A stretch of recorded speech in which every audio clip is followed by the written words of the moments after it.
নমস্কাৰ আসাম টেকটক্সৰ দৰ্শকসকলক মই কিৰে স্বাগতম জনাইছো আৰু এই মুহূৰ্তত লৈ আহিছো কেইবাটাও গুৰুত্বপূৰ্ণ খবৰ আজি হৈছে 14 ডিসেম্বৰ আৰু আজি ভাৰতৰ লগতে অসমৰ বিভিন্ন প্ৰান্তৰ পৰা এনে ধৰণৰ খবৰসমূহ নিতৌ চাবৰ কাৰণে আসাম টেকটক চেনেলটো সাবস্ক্ৰাইব কৰি কাষত থকা বেল আইকনটো প্ৰেছ কৰি দিব তো বন্ধু-বান্ধৱীসকল আহক আজি গুৰুত্বপূৰ্ণ খবৰকেইটা আৰম্ভ কৰো দৰ্শকসকল এই মুহূৰ্তৰ খবৰটোতকৈ ডাঙৰ খবৰটো হৈছে উচ্ছেদ চলাবলৈ গৈ বাধাৰ সন্মুখীন প্ৰশাসনৰ লোক গোৱালপাৰাৰ উচ্ছেদচলিত উত্তপ্ত পৰিস্থিতি সৰকাৰি ভূমিত উচ্ছেদ চলাবলৈ যোৱা প্ৰশাসনক বাধা আনহাতে আৰক্ষী প্ৰশাসনৰ সৈতে উচ্ছেদিতৰ খণ্ডযুদ্ধ 44টাকৈ পৰিয়ালক উচ্ছেদ কৰিবলৈ গৈছিল প্ৰশাসনে নিয়া বুলডোজাৰ আগ ভেটি ধৰিলে উচ্ছেদিতই উচ্ছেদত বাধা দিবলৈ ওলাই আহিছে পুৰুষ মহিলা গোৱালপাৰাৰ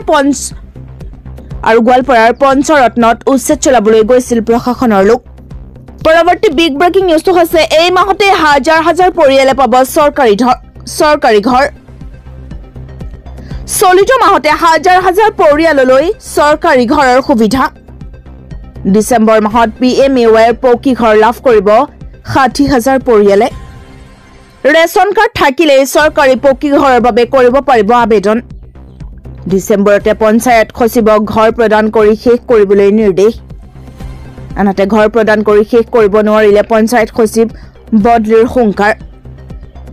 60,000 বাদ পৰি ৰোৱা ঘৰ প্ৰদান কৰি শেষ কৰিবলৈ নিৰ্দেশ নতুনকৈ 1,70,000 ঘৰো সোনকালে প্ৰদান কৰাৰ আশ্বাস প্ৰদান মুঠ 7 লাখ লোকক ঘৰ দিয়াৰ লক্ষ্য এবাৰ হিমন্ত বিশ্ব শৰ্মা চৰকাৰৰ প্ৰধানমন্ত্ৰী আৱাস যোজনা আৰু মুখ্যমন্ত্ৰী আৱাস যোজনাৰ অধীনত লাভ কৰিব এই ঘৰ PMAYৰ পকী ঘৰক লৈ মন্ত্ৰী ৰঞ্জিত কুমাৰ দাসৰ ডাঙৰ মন্তব্য চৰকাৰী ঘৰত দুৰ্নীতি সংঘটিত হলে দিব পাৰিব অভিযোগ ডিসেম্বৰ মাহত PMAYৰ পকী ঘৰ লাভ কৰিব 60,000 পৰিয়ালে ৰাজ্যৰ হাজাৰ হাজাৰ মাইক্ৰ ফাইনেন্সৰ ঋণী মহিলাক লৈ পুনৰ মুখ্যমন্ত্ৰীৰ মন্তব্য ৰাজ্যৰ 78,044 গৰাকী মহিলা হল ঋণ মুক্ত ৰাজকোষৰ পৰা 223 কোটি টকা ব্যয়ৰে ঋণ মুক্ত কৰা হল মহিলাসকলক ব্লক অনুসৰি মহিলাসকলক প্ৰদান কৰিব নো ডিউ সাৰ্টিফিকেট যোৰহাটত মুখ্যমন্ত্ৰী হিমন্ত বিশ্ব শৰ্মাৰ ঘোষণা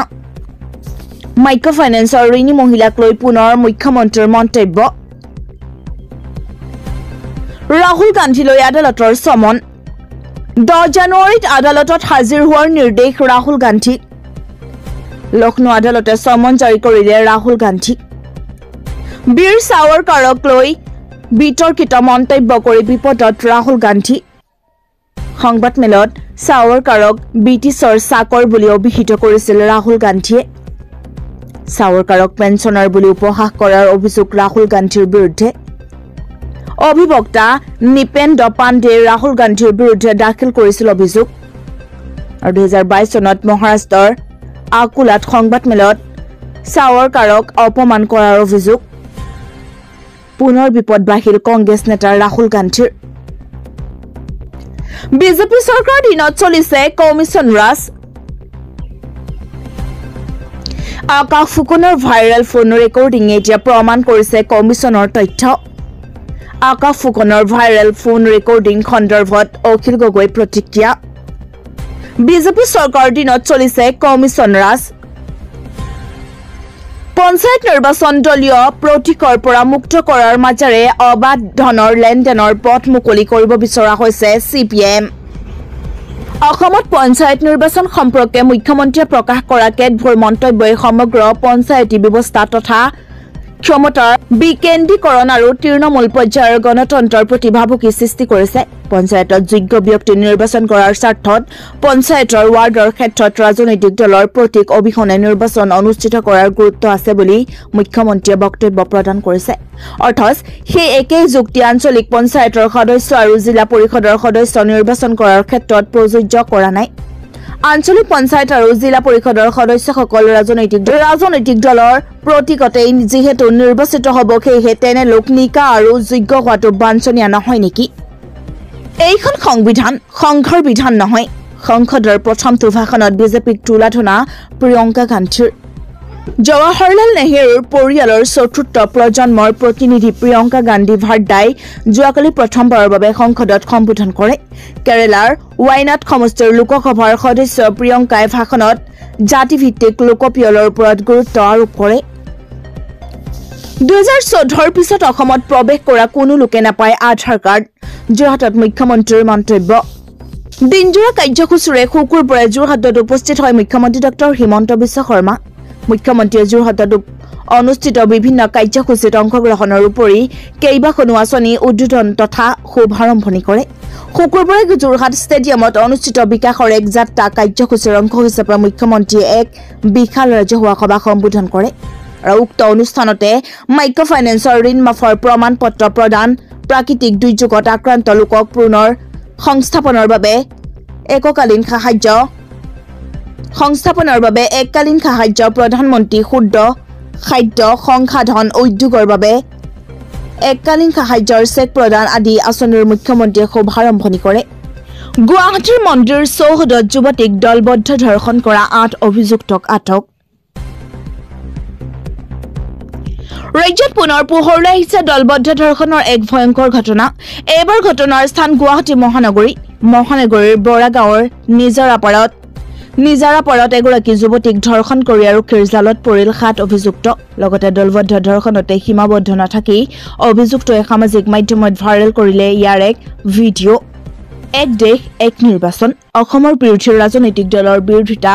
BPFৰ আদৰণি। এক দেশ এক নিৰ্বাচন বিধেয়কত বৃহস্পতিবাৰে কেন্দ্ৰীয় কেবিনেটে অনুমোদন জনোৱাৰ পিছত সংসদৰ চলিত শীতকালীন অধিৱেশনতে সংসদৰ মজিয়াত বিধেয়কখন উত্থাপন হোৱাৰ সম্ভাৱনা আছে। কেন্দ্ৰীয় কেবিনেটৰ অনুমোদনৰ পিছত সমগ্ৰ দেশৰ লগতে অসমতো এই বিষয়ত ব্যাপক চৰ্চা অব্যাহত আছে।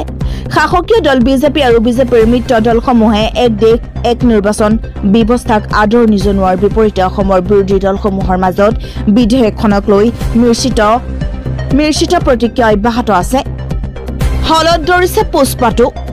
অন্তৱৰ্তীকালীন জামিন আল্লু অৰ্জুনক সকাহ পালে জেললৈ যোৱাৰ পৰা। ৰাষ্ট্ৰীয় ৰাজধানীত নিজৰ সদ্য মুক্তিপ্ৰাপ্ত ছবি পুষ্পাটো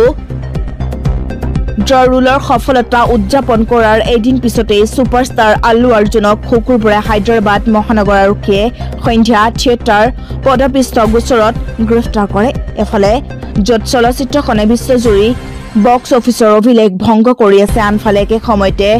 গৃহভূমিত 4 ডিচেম্বৰত চলচ্চিত্ৰখনৰ প্ৰিমিয়ামৰ শ্ব'ত সংঘটিত হোৱা এক শোকাৱহ পদপিষ্ট ঘটনাত এগৰাকী মহিলাৰ দৰ্শকৰ মৃত্যু হোৱাৰ পৰিপ্ৰেক্ষিতত আল্লু অৰ্জুন এই অবাঞ্ছিত পৰিস্থিতিৰ সন্মুখীন হৈছে। নিৰ্বাচিত পুঁজিপতিসকলক গটোৱা হৈছে ৰাষ্ট্ৰীয় সম্পত্তি, মন্তব্য ৰাহুল গান্ধীৰ। লোকসভাৰ বিৰোধী দলৰ নেতা তথা কংগ্ৰেছ সাংসদ ৰাহুল গান্ধীয়ে শুকুৰবাৰে দিল্লীৰ সংসদ চৌহদত ৰাজহুৱা খণ্ডৰ প্ৰতিষ্ঠানসমূহৰ সৈতে জড়িত ব্যক্তিসকলৰ সৈতে হোৱা বৈঠকৰ অন্তত ব্যক্তিগতকৰণ নীতিক লৈ কেন্দ্ৰক সমালোচনা কৰে। ৰাহুল গান্ধী আনকি লাভজনক PSUসমূহৰ ব্যক্তিগতকৰণৰ বাবে চৰকাৰৰ অভিপ্ৰায়ৰ অভিযোগ উত্থাপন কৰি অভিযোগ কৰে যে ৰাষ্ট্ৰীয় সম্পত্তি পুঁজিপতিৰ নিৰ্বাচিত গোটক হস্তান্তৰ কৰা হৈছে।